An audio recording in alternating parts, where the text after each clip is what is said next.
Hey, everybody, and welcome back to another episode of the Indy Investor Pod. I got the Elisha Drake joining me today. I'm always excited to have her on and just pick her brain a little bit and talk to her and just get her energy from everything that she has going on and things. So just an amazing woman, and I love her being a part of our team. She's been with us for like 2 months now as part of the Simple team and is just rocking and rolling and doing an awesome job. So Elisha, thank you so much for joining me today. Thank you for having me, Brian. So no problem at all. So, and you and I talked about maybe 2 weeks ago, and you were like, "Hey, I really would like to do an episode on self-managing properties and stuff." So, my first question for you just on that is, as a former property manager, like, what are you doing telling people to self-manage? Shouldn't you just be like, "Hey, Yeah, everybody needs a property manager, and you find a good one, and here's how you do that." So let's start with that a little bit of like kind of why would somebody I guess having a property manager versus self-managing and stuff like that. Let's just start with that of like, hey, what are the benefits to self-managing and how to go about that? So let's just talk about that a little bit of like why self-manage versus having a property manager. absolutely. So, a lot of investors that I managed for, oftentimes they had one, two, maybe three properties, and they really wanted to be involved in their properties. They wanted to be involved in the day to day. They wanted to be a part of picking their tenant. They wanted to be a part of just the maintenance aspect. Even if it was below the threshold that we had set, they still wanted to be involved. They still wanted to be able to pick what they did or didn't do with their property. And so I noticed that they were involved on a very regular basis, whether that was, each week or a couple times a week, and emails and calls. And, I think they just wanted to keep that control. And that's something that I can certainly understand, because I can't imagine someone else managing my properties. And I would even say to them, I really respect you, because I don't know how you do it. I don't know how you give up that control to allow someone like myself and my team to manage your properties. It's a big investment that you have here, and many times it's thousands of miles away.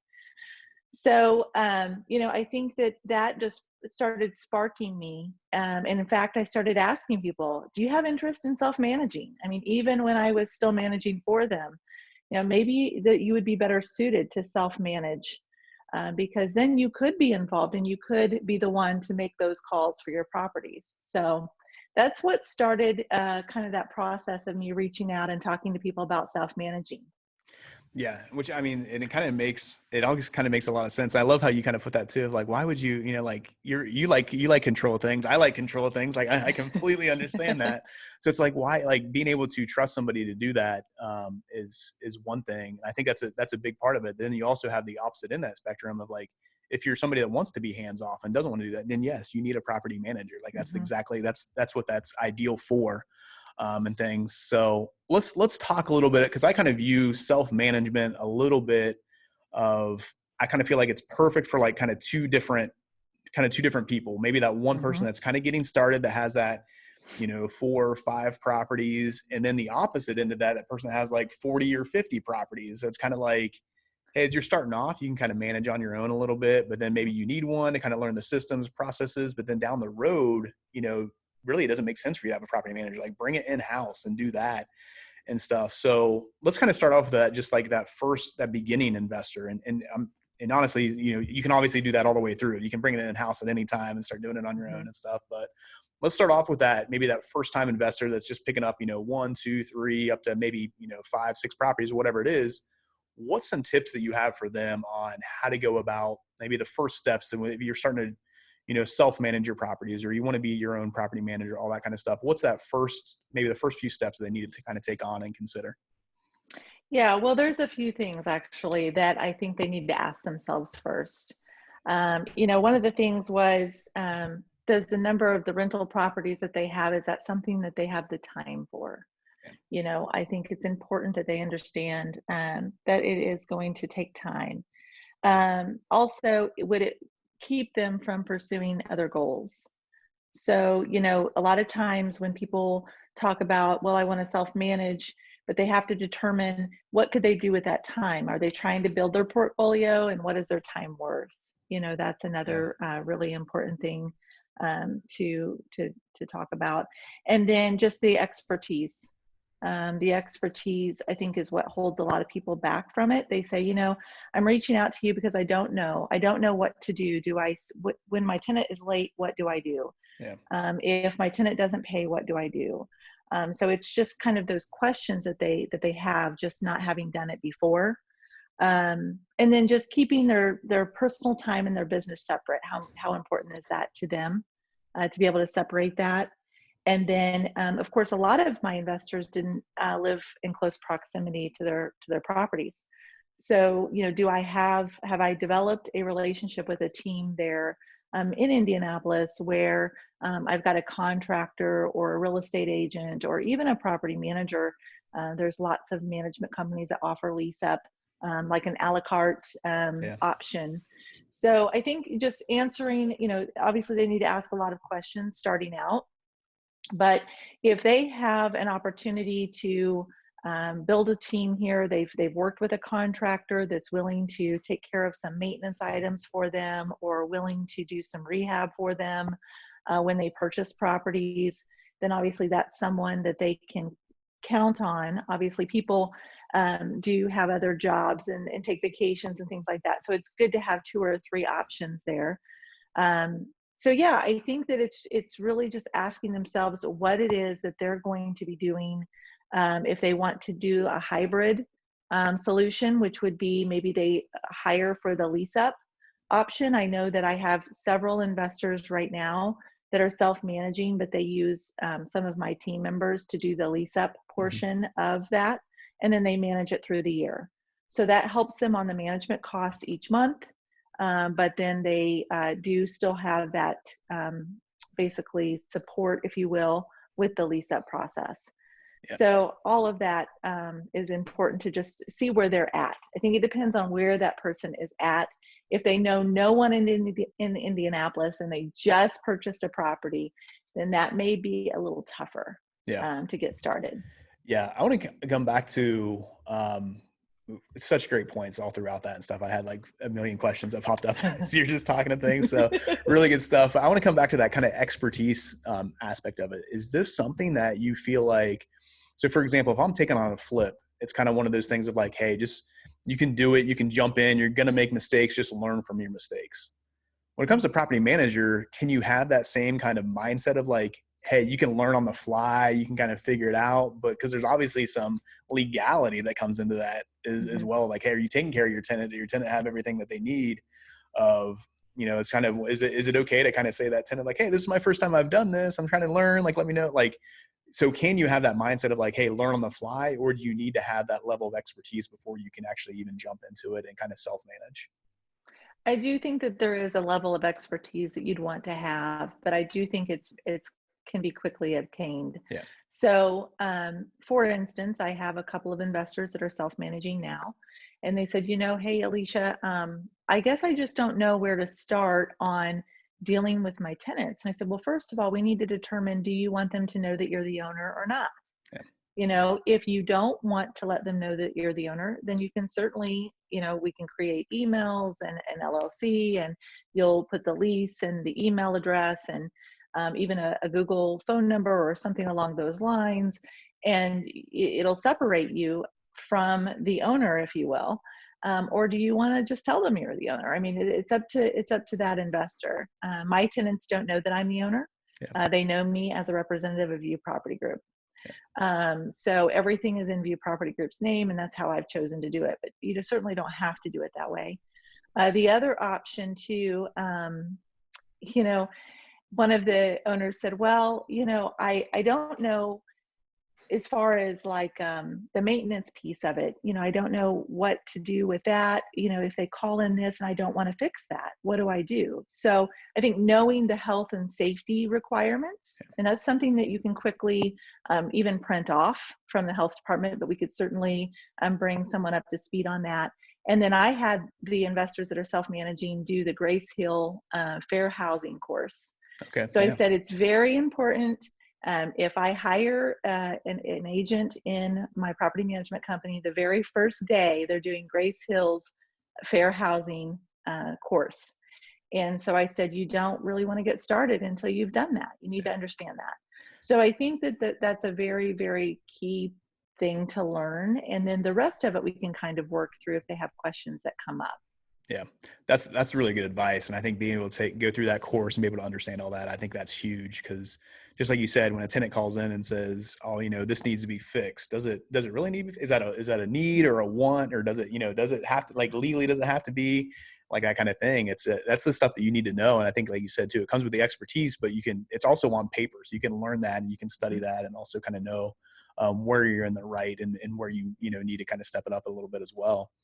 Um, when it comes to kind of the paperwork side of things, I think it's one of the things that kind of holds some people back about being able to self-manage, of where they're like, "Oh, I want to hire Elisha to do this because I don't want to take care of kind of the paperwork side of stuff, or, doing all the leases. And is this correct?" And that person too, that maybe started off self-managing, and they're like, "Oh, my lease used to be 1 page. Now it's 17 pages." and that Yeah. kind of thing. So what's some recommendation or some tips you have for somebody to, like, when they're starting off and they want to self-manage, to go about understanding all the paperwork side of what self-managing tenants and being a property manager, all that entails? Yeah, absolutely. So I've actually shared my lease, and I'd be happy to share that with people that are interested in self-managing. But you could do a couple different things. There are some landlord forms. There's different websites, but they are state specific, Yep. and so you would be able to use those forms. There's a small fee to that. But you certainly could download those forms and get a good idea of what forms you would be interested in using. And then you could work to create your own forms as well off of those forms. It would give you a good starting point. Yeah. The other option is just to work with an attorney. One time working with an attorney to get that lease solid. I would still have your attorney look it over even if you had created it. I think it's a Yeah. good just rule of thumb.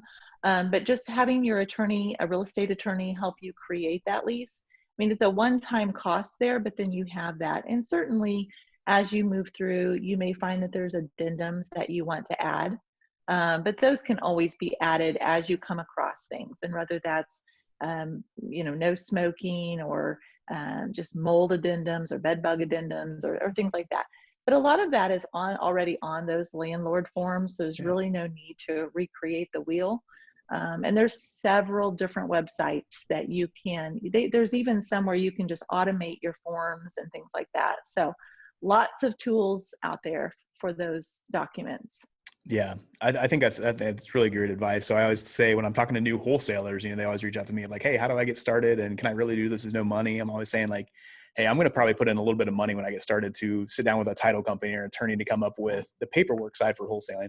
Same thing with property management. I'm going to spend a little bit of money, even though I'm trying to save money by self-managing, and that maybe that's what I want to do with it. I'm still going to put up some money on the front end to make sure my documents have all the legality stuff they need to, or that are in place for my state and what I need to do with it, and things like that. So that's one place that I would definitely invest some money in, because you're going to get your money out of it to make sure everything is. We all know that, like, every time you need that lawyer again down, 2 years down the road, because of something you did to save money right now, is usually going to be a lot more expensive in that case and stuff. So Elisha, before we start to talk about, I want to switch gears here in a little bit and talk about that kind of person that's ready to kind of scale, and they're ready to kind of bring property management in-house, and because it doesn't make sense for them financially to have a property manager anymore. They've Mhm. kind of outgrown it. Before we get to that point, what other tips do you maybe have for that person that is that kind of maybe that lower level, just getting started off? They have, 4 or 5, properties, and they're self-managing. What are some other tips that you might have for that person that's in that aspect? Yeah. So again, I think we have to just look at the steps of what they need to do when they have a property. So obviously they purchase a property, they go through a rehab, and they likely have a contractor that they're working with on that. And then the next step is that lease up phase. So if they want to advertise themselves, and they certainly can do that, what they would need to, if they're out of state, what they would need to consider is how they're going to get those photographs. So I don't know if that's something that they just want to call a local photographer. Sometimes, I know we View Property Group had worked with a photographer that was able to give us a discount for rental properties, because they didn't need to take nearly as many photos for a rental property. So it can be pretty inexpensive Yeah. to get those photos, and those get emailed over. And then syndicating out to different websites. And there's a lot of different places that you can do that as well, where it'll go out to the various platforms. You can also invest in a property management system they range in price, but you can certainly start with a less expensive property management system that will do that syndicating for you. So it's just writing the description and uploading the photos, and now your marketing is complete. So just understanding that piece, does it make sense to go ahead and pay someone to do that piece of it, or do they want to do that themselves? Then the next step is moving that tenant in. Well, actually, the next step is actually doing the running the screening of that tenant. So if you want to screen that tenant, then you can do that through a software system. You can actually either do it through the software system, or you can, there's a lot of websites where you can go on and actually do that as well. So, or you can hire someone to do that lease up. And again, that lease up is going to consist of all of this, the photos, the advertising, their screening, and then the move-in piece of it, who's going to actually meet the tenant there. And a lot of times even the signing of the lease, the walkthrough, the move-in and things. So just determining if they want to, it would depend on if they want to take that on. And I could certainly share tips and tricks on different websites and things like that they can use to do that from afar, or if they want to just hire that piece out. And then the next step is just making sure that they've got someone in place for emergency maintenance and also for routine maintenance. And there's a lot of things that they can do routine wise also that will help prevent some of those emergencies throughout the year. So just kind of having a checklist of those as well.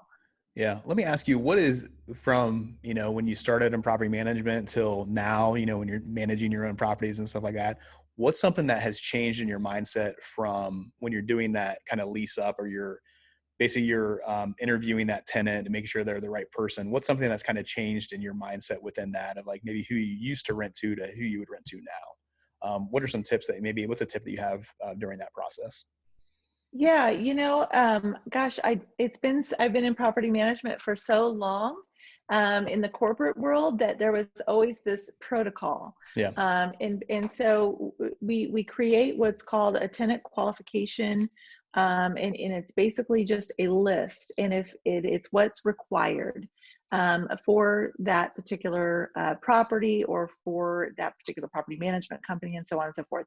So the tenant qualifications is what we go off of, and we make that list. And that can be credit score, that can be criminal background, that can be just their credit worthiness, a lot of different things that they can determine how they want to make that list. But that list will basically be like on our website, just this is what is required of a tenant, and they either meet it or they don't. And there may be some things that can be gray areas, and you can certainly, there's checklists and things that you can use on that. But I was trained that way due to fair housing. So I've done it the same way for years. It's just, I go off that list and they either meet it or they don't. Now that does not mean that they checked all the boxes, and then when I went to move them in, I was like, wow, this is probably not exactly what I had hoped for, maybe, right? Yeah. But I did the right thing by going through the checklist, and they met the boxes. So, I think it's important that we always make, that list of what the requirements will be for our tenants, and that we stick to that and practice that fair housing. Yeah, that's so important. I think of just having those qualifications. If you're analyzing a property to buy, you're going to have certain things that it has to meet, and it has to hit certain numbers. It's the same thing with a tenant on paper. What do they hit maybe they don't hit everything, but like maybe they're lower in one area but stronger in another. Okay, this fits in our box still. This fits our avatar, and this fits the qualifications. I think that's so very important and stuff. So Elisha, let's kind of switch gears to that person then that maybe is they've been in it a while, they've accumulated a handful of properties, and now they're ready to kind of bring property management in house. Maybe they've used somebody like a View Property Group or an Elisha Drake, and now they're ready to like, hey, I don't want to pay Elisha anymore. I want to keep this money for myself. Or I want to bring this in house. Number one, I'd say, like, when does that make sense, or like when should somebody start considering that? And it probably not even is a number on a property or anything like that, but just like, when would it make sense for somebody to like realize like, hey, this is, I need to start self-managing, or I need to bring this in house now for what I want to be able to do to reach my goals. Yeah, so I've had that actually Yeah. a few times, where I've had portfolio investors that have portfolios that it doesn't make sense the amount that they're actually paying me, they could have a full-time employee and maybe a couple of employees even. So, talking with them, their concerns were, I don't want to manage, I don't want to have to manage employees. I don't want to go through that process. So again, it depends on the investor. Are they able to manage employee? Do they want to manage employee? When I had employees, my accountant handled, I mean, certainly I had to manage my employees, but my accountant handled all of the tax implications of having employees and the payroll and all of that. So I just had to manage the employee aspect of it, the people. So that made it very simple. So I do think it can be simplified if you wanted to move forward with an employee. The nice thing about the employee is that they can task them and expect that they'll hold office hours and different things, so that if they have a large portfolio, when tenants call Monday through Friday, 8 to 5, they can be sure that the calls are being answered, and they can also be sure that their time is freed up during that time as well. They can also put someone on call as well, and have, different people switch on call time. So that would handle your after hours emergencies and things like that. So there are definitely some advantages of the employment, having a W-2 employee, but there can be some tax implications and things with that as well. So, also you could do a contractor where maybe you just need them to do certain tasks, and they will just send over to you an invoice for the time that they spent on those tasks that week. So that helps you take that off of your plate.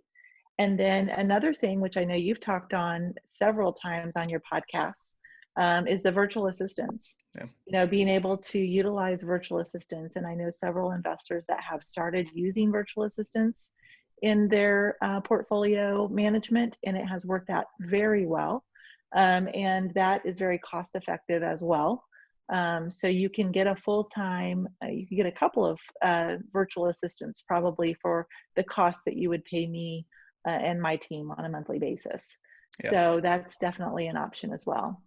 Yeah, I think those are all great advice and stuff. And that's what you really have to look at, of like, how do you want to be involved? Like, what do you want to be able to manage and things like that? Cause I feel like a lot of people too, they might look at like, oh man, I'm, for what I'm paying, this property manager, I could have a team, but do you want to have a team? Do you want to have to manage, where you might have to manage your property manager, and you should be checking that on. Do you still want to, having an employees is a whole new aspect and a whole other thing. And the same thing, if you having a virtual assistant, like, okay, now you're responsible for them. Do they know what they're doing all the time and stuff like that? So that's a lot of stuff to consider, and a lot of things to really kind of put in place. And same thing, coming back to like having the processes, having the systems, you need to be able to do that with all this stuff as well. Which can definitely be manageable and definitely be cost effective for what you want to be able to do. Mm-hmm. So, Elisha, when it comes to just self-managing in general, especially when you have that maybe larger portfolio and you're starting to bring on that team, what are some of those first steps what are some of those first few processes that you should put in place of like, hey, I'm going to bring on a team member, I'm going to bring on a virtual assistant, whoever it is. What are kind of what are the first steps that you would kind of take for somebody in that aspect to like be able to make sure that they're managing a larger portfolio on their own? Yeah, so I think they have to determine what it is that they can do and what it is. And, I know I keep going back to, well, they have to determine, but a lot of this is really determines what they do is based on what they want to do and the time that they have. On that aspect, I mean, that's the thing is like, you keep coming back to that, but that really is what it is. That's what it comes back to, is like, what do you want to do as the owner of these properties or this holder of this portfolio? It really is like, how involved do you want to be? Do you have a job? Do you have are you still working a 9 to 5, or are you trying to do other things too? Are you flipping houses on the side, or do you want to just be a landlord, or do you want, like, what are you doing and what do you want your involvement to be? I know you say like you keep coming back to that, but that is what it comes down to.